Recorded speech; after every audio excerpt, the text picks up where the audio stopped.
there. It's Dr. Don Doty with you again today, and we want to talk about the power of parables today. Parables are different than stories. Most leaders tell stories to describe or illustrate or make a point to sell someone, to persuade someone. But great leaders, leaders of billions, like Gandhi, Christ, Muhammad, Sun Yat-sen, Lenin, they use stories to assess understanding. They use stories entirely differently. And so let's think about that today. How do these leaders use stories to assess understanding? Typically, they would tell the parable and then ask a question to tease out understanding. So let me give an example from Christ. So he used all kinds of stories that the audience could relate to. And in the day, they were an agrarian society, an agricultural society. So he used a lot of agricultural stories. So here's a story of a sower. So a sower went out to sow seed, and the seed is your essential message as a leader. What is it that you want to try and get across? Your vision, your ideals, your ideas. What is it that you're trying to create as a leader? So it's like you're sowing it out there. That is the seed. So the sower went out to sow the seed, and it fell in different places in the field. One place that it fell was on stony ground. And because there was not enough soil there, the seed could not grow and create some root systems and bear fruit, and it died. The second place he sowed, it fell out on the field, but there were birds there, and the birds came and grabbed it and snatched it up and ate it. The third place it fell was among weeds, and the seed grew up and started to grow up, but the weeds grew up faster and choked out the sunlight. So again, the plants didn't grow. And then the last place the sower sowed was on fertile soil, really, really good soil. And that seed grew up, and it was so good, it grew up, and it also created other seeds that blew up in the wind and created other plants. So that idea spread like a virus, kind of like a viral video that you'd see on the net or something. And it produced 100 times what it originally sowed. So if the sower sowed 1,000 seeds, then he would have had 100,000 plant yield at the end of the day.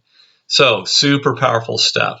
And so then what these leaders did to assess understanding, instead of giving a multiple choice test or a true-false exam or something to assess someone's leadership view, they would simply ask the question, so what does this mean about leadership?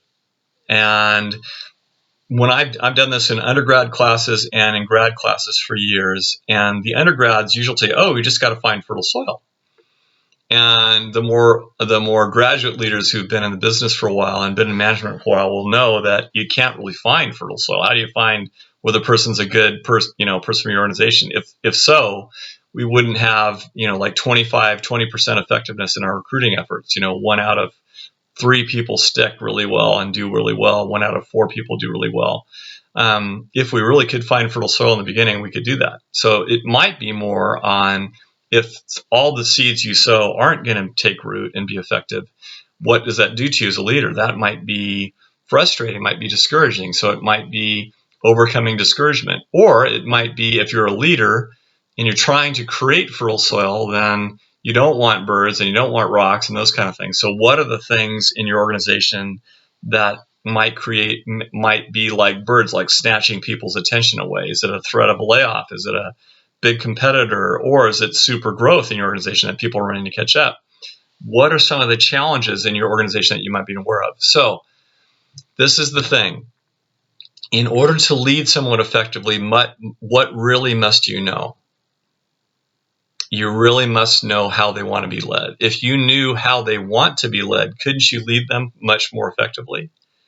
So that's what the parable does. As you tell a parable and then you ask a question, what it does is it teases out their view. They give you their view on leadership. It's much like a submarine will send out a sonar ping, and it'll ping against another object, and then that object will tell it about itself. It'll tell it how far away it is. Let's say the submarine's coming up on a reef, it can ping off the reef and know where the reef is. In the same way, when you sow a parable, when you tell a parable and ask a question, you ping it off the leadee or the follower, the person you're trying to communicate with, and then they will give you what their view of leadership is.